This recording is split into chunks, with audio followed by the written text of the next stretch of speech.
Alors bonjour à tous, j'espère que vous allez bien. Comme vous pouvez le voir, je ne suis pas dans le cadre habituel, mais j'avais envie de répondre le plus rapidement possible à quelque chose qui m'a vraiment choquée. Alors il y a quelques jours, il s'est passé un truc assez incroyable sur le plateau de On n'est pas couché. Les animateurs étaient en train de parler en fait d'un livre qui vient de sortir qui parle du nazisme, et vous avez une animatrice du nom de Christine Angot qui a fait une déclaration juste aberrante avec un parallèle très douteux entre la Shoah et l'esclavage. Je vous laisse regarder l'extrait et on en parle tout de suite après. Le but avec les Juifs pendant la guerre, ça a bien été de les exterminer, c'est-à-dire de les tuer. Et ça introduit par exemple une différence fondamentale alors qu'on veut confondre avec par exemple l'esclavage et l'esclavage des Noirs envoyés aux États-Unis, etc., ou ailleurs. Où c'était exactement le contraire, c'est-à-dire l'idée c'était au contraire qu'ils soient en pleine forme, qu'ils soient en bonne santé, bien sûr, qu'ils soient en bonne santé pour pouvoir travailler les au maximum, vendre ouais. Et pour qu'ils soient commercialisables. Donc non, c'est pas vrai que les traumatismes sont les mêmes, c'est pas vrai que les souffrances infligées au peuple sont les mêmes. Et c'est bien pour ça qu'on doit être attentif. Alors vous êtes choqués, moi aussi, et c'est pourquoi aujourd'hui j'ai décidé d'utiliser ma plateforme YouTube et ma visibilité pour faire une réponse publique à Christine Angot. Parce que oui, Madame Angot, j'ai beaucoup de choses à vous dire. On a beaucoup de choses à vous dire. La chose qu'il ne faut pas faire, et que vous avez faite, Madame Angot, c'est de hiérarchiser les traumatismes, de hiérarchiser les mémoires et les souffrances, de dire que tel génocide, tel crime était plus grave qu'un autre, et que finalement ce qui arrivait aux autres, ce n'était pas si grave. Ça, Madame Angot, ce n'est pas acceptable, et ça ne le sera jamais. Pourquoi vouloir nous faire choisir entre les génocides juifs et l'esclavage? Pourquoi vouloir nous faire choisir entre la peste et le choléra? Parce que Madame Angot, vous avez décidé de dresser un parallèle entre la Shoah et l'esclavage. Mais est-ce que vous savez au moins de quoi vous parlez? Vous nous dites que la différence entre l'esclavage et la Shoah, c'est que finalement, pendant l'esclavage, on faisait attention à la santé des esclaves pour qu'ils soient commercialisables, bien évidemment. Madame Angot, très sérieusement, est-ce que vous vous rendez compte de la gravité de votre argumentaire? Est-ce que vous saviez que pendant la Seconde Guerre mondiale, dans les camps de concentration et d'extermination, il existait ce qu'on appelait les capots. Les capots, c'était des prisonniers juifs qui avaient pour besogne de surveiller, ou plutôt de tabasser, les autres prisonniers juifs à la place des nazis. Et s'ils le faisaient, les capots avaient droit à un traitement de faveur. Ils n'étaient pas forcés à travailler, ils n'étaient pas battus systématiquement, ils avaient droit à plus de nourriture, parfois des cigarettes, et ils avaient des chambres pour eux. Et donc si on suit votre logique, simplement parce que certains ont eu droit à un meilleur traitement, cela signifie que tout ce qui s'est passé n'était pas si grave. C'est ça votre logique? Est-ce que vous vous rendez simplement compte de la portée que votre argumentaire peut avoir? Et puis encore une fois, Madame Angot, si vous saviez de quoi vous parliez, vous saurez que la plupart des esclaves mouraient pendant la traversée. Est-ce que vous savez ce que c'était que la traversée pour les esclaves? C'était rester dans des bateaux qu'on appelait des négriers pendant des mois et des mois. Les esclaves étaient nus, enchaînés comme du bétail, entassés, empilés les uns sur les autres, dans leurs excréments, dans leur sueur. Pendant des mois, Madame Angot, la plupart mouraient de maladies, de faim ou tout simplement de mauvais traitements. Et c'est ça ce que vous appelez prendre soin de la santé des esclaves? Des millions sont morts de cette manière, et une fois qu'ils étaient arrivés et vendus, quand ils étaient fouettés à mort, battus jusqu'au sang et qu'ils mouraient de leurs blessures, est-ce que pour vous c'est ça, prendre en compte la santé des esclaves? Est-ce que pour vous c'est ça, être en bonne santé, comme l'a dit votre collègue sur le plateau? C'est-à-dire l'idée c'était au contraire qu'ils soient en pleine forme, qu'ils soient en bonne santé, bien sûr, qu'ils soient en bonne santé pour pouvoir travailler les au maximum, vendre ouais. et pour qu'ils soient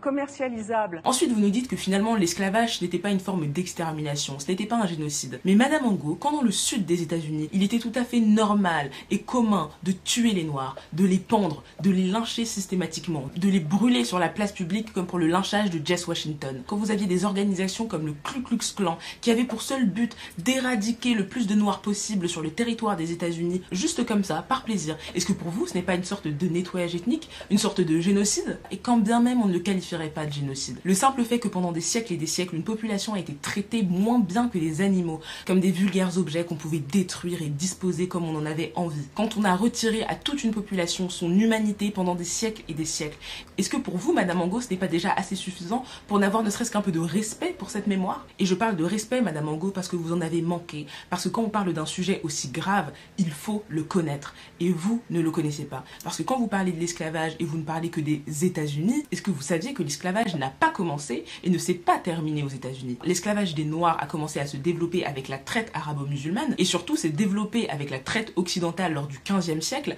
avec les Français, les Anglais et les Hollandais. Et ensuite, il s'est développé aux Amériques avec certes l'Amérique du Nord, mais surtout aussi l'Amérique du Sud, notamment le Brésil pour la culture des cannes à sucre. Et contrairement à ce qu'on dit dans les livres, l'esclavage ne s'est pas terminé au 19e siècle lors de son abolition. L'esclavage a en réalité largement continué de deux manières. Déjà avec ce qu'on a appelé aux États-Unis le peonage et en Europe en réalité la servitude, c'est-à-dire que les esclaves étaient censés être des hommes libres, mais en réalité ils étaient forcés de continuer à travailler dans les anciennes propriétés en tant qu'ouvriers ou en tant que servants, et ils étaient bien évidemment battus, violés, tués, et en réalité à la merci de leur employeur, ou plutôt de leur ancien maître esclavagiste. Et puis surtout, Madame Angot, la colonisation a repris le relais et a été une forme d'esclavage déguisé dès lors qu'en 1984, lors de la conférence de Berlin, l'Afrique a été découpée comme un vulgaire gâteau entre les puissances européennes. Et bien évidemment, pendant la colonisation, les peuples africains étaient réduits à la servitude, au travail forcé, comme par exemple la construction inhumaine du chemin de fer du Congo-Océan qui a été demandé par les colons français au Congo et qui a coûté la vie à plus de 20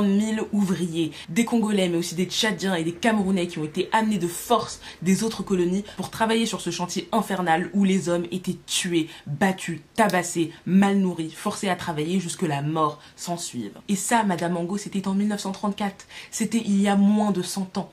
Il y a moins de 100 ans. Est-ce que vous saviez que le premier camp de concentration a en réalité été instauré dans la colonie africaine de Namibie par les colons allemands lors du génocide des Namas et des Herero? Est-ce que ça, vous le saviez? Les prisonniers étaient tués, torturés, affamés, forcés à travailler. Les prisonniers étaient parfois tués tout simplement pour que leurs cadavres puissent être utilisés dans le cadre d'expériences scientifiques pour prouver que l'homme noir était inférieur à l'homme blanc. Et figurez-vous que ce sont les prisonniers eux-mêmes qui devaient dépecer les cadavres, astiquer les crânes de leurs confrères et de leurs consoeurs pour qu'ils soient utilisables par les médecins allemands. Est-ce que ça vous le saviez, Madame Angot? Probablement pas, comme la plupart des personnes, étant donné que ce genre d'épisodes de l'histoire sont souvent passés sous silence, parce que bon, on le sait bien, l'histoire est écrite par les vainqueurs et jamais par les victimes. Donc au final, Madame Angot, on parle de siècles et de siècles et de siècles d'un esclavage institutionnalisé envers une seule population. Quelle population au monde mérite un traitement pareil? Et vous osez venir minimiser cette souffrance? Non, c'est pas vrai que les traumatismes sont les mêmes, c'est pas vrai que les souffrances infligées au peuple sont les mêmes. Vous nous parlez de traumatisme, et bien rassurez-vous, l'esclavage a laissé des tonnes de traumatisme derrière lui. L'esclavage a laissé la société imprégnée de cette idée ignoble que l'homme noir est un sous-homme, que c'est un singe, que c'est un moins que rien. L'esclavage a laissé place à des décennies d'apartheid, de discrimination et de ségrégation raciale. Car ça, ne l'oubliez jamais, l'apartheid s'est terminé en 1991. C'était il y a seulement 28 ans. La colonisation de l'Afrique s'est terminée en 1993. C'était il y a seulement 26 ans. Et la ségrégation raciale s'est terminée aux États-Unis en 1968. C'était il y a seulement 51 ans, Madame Angot. 51 ans. Est-ce que ça, vous le saviez, Madame Angot? Visiblement non. Peut-être parce que ça ne vous intéresse pas, ou peut-être parce que dans les livres d'histoire, l'esclavage et la colonisation n'ont droit qu'à quelques paragraphes dans des livres de 500 pages. Alors que ce sont des crimes d'agression et contre l'humanité auxquels l'Europe, et dont la France, a allègrement participé. À l'heure actuelle, et à cause de l'ignorance, je vois encore des gens nous dire que l'esclavage ce n'était que du travail forcé. Madame Angot, l'esclavage ça a été la destruction d'une culture. L'Afrique a été vidée de sa population, a été vidée de ses ressources, a été vidée de ses richesses, pendant que l'Europe pouvait se gaver grâce au travail des esclaves et aux territoires qu'ils ont pris en Afrique. L'Afrique n'a pas pu se développer par elle-même parce que sa population a été privée de tout pouvoir et de tout droit. Et c'est ces mêmes puissances occidentales qui aujourd'hui peuvent se vanter et se targuer d'être les premières puissances mondiales. Oui d'accord, mais à quel prix?